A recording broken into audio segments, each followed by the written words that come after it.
So the final score at Stamford Bridge, Chelsea 1, Crystal Palace 1, as those two teams split the points. Do you know, is Frank with us? He is with us, and we'll hear from him. Before we let Frank analyse this game, I want to say something. I heard something in the commentary today, and I was like, wow.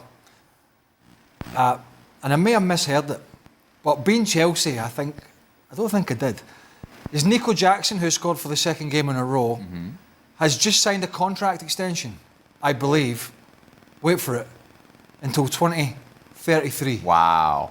And I sat back and I nearly choked in my coffee. I thought, and now we need to confirm this, but I think that's what we heard. And I thought, I know Chelsea have been giving out these. Maresca confirmed it after the game. He signed a contract extension. That's how they're doing business now.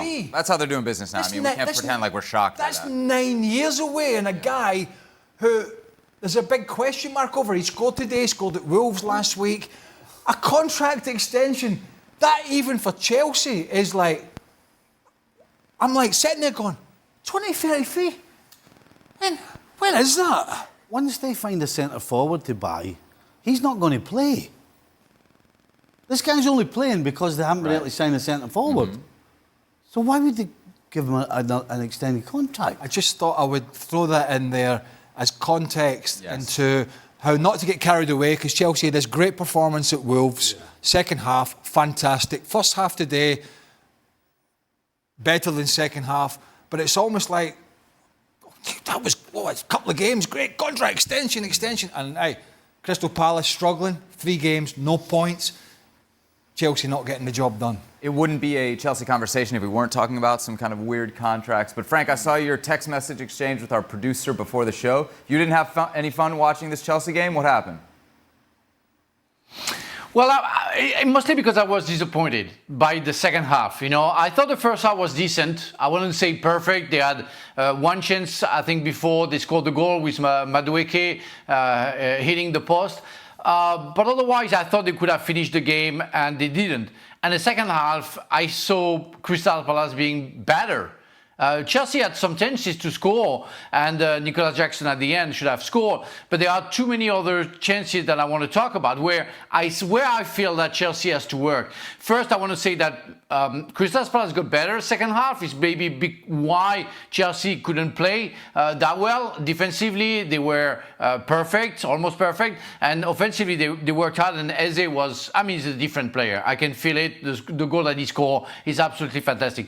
But Chelsea, there is one chance that they have when Cuckoo has the ball like 20, 25 yards out of the goal, and he goes toward the goal, and he has Jackson in front of him and Joao Felix on the right side. And it's like they never worked that out, where normally Jackson has to cross before and in front of Cuckoo, where he goes wide, blocks Joao Felix, and Cuckoo give him the ball, but he shots away. And the second thing is Joao Felix having a chance to give the ball to Nicol Jackson like 2 minutes before the end, and tries to shoot when Nicol Jackson is completely alone. Those details, we didn't see that with Liverpool. We didn't see that with Manchester City. Players, they give the ball at the right time to the right people, and people make the right runs. It's where Chelsea have to improve in the way of working offensively. But I would say that I'm disappointed because they should have won that game. Don't forget that they won against Wolves. Wolves, they may be, 18th in the table. Crystal Palace, they're 15th. I'm not convinced that Chelsea is going to get better than last season. But I can see some improvement. But I got bored the second half. I have to say it. I got bored because I didn't see a pace comparing to Crystal Palace. So they answered all the questions we had after the Wolves game. Everybody had the same thought. Was this a one-off? Was this a flash in the pan? This fantastic attacking play? Now, I agree with Frank that Chelsea were the better team overall, but, the chances they had in the first half, it was a little spell of about 10 minutes where Madueke had a couple, and then they got the goal. But then, in the second half, Crystal Palace woke up and started competing. And at the end of the day, there wasn't that much between the two sides. So the question's been answered. Wolves was a flash in the pan. You agree with that? Well, as good as the Wolves' performance was, and it was, I think what we saw today was a Palace side much more defensively organised than Wolves. Wolves capitulated in the second half. If you look at Ait Nouri, the left back, he'd been booked. He was all over the shop. He's stepping into the midfield.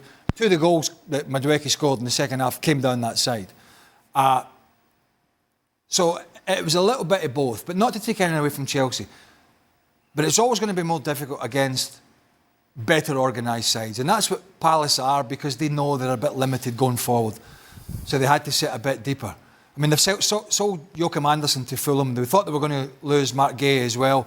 If that had happened, Oliver Glasner might as well just get on a flight back to Germany, because they would have sold the house at that point. At least they kept their best centre-half. So they've got a little bit about them. I think there is some signs of improvement from Chelsea there, but I think we all said after the Wolves game, don't expect to see this every week. That's just too big a step. You laughed at me when I brought up Manchester United's top 4 chances. Would you do the same for Chelsea's? I think unlikely. I think, you know, we're going to talk about Tottenham, but they have their own issues. But then you got Villa, you got Newcastle. Who else you got? Well, you then throw United in there. You know, are they better? Maybe they're holding their hopes that Villa have got a Champions League to play this year. But I think unlikely Chelsea would get top 4, to be quite honest with you.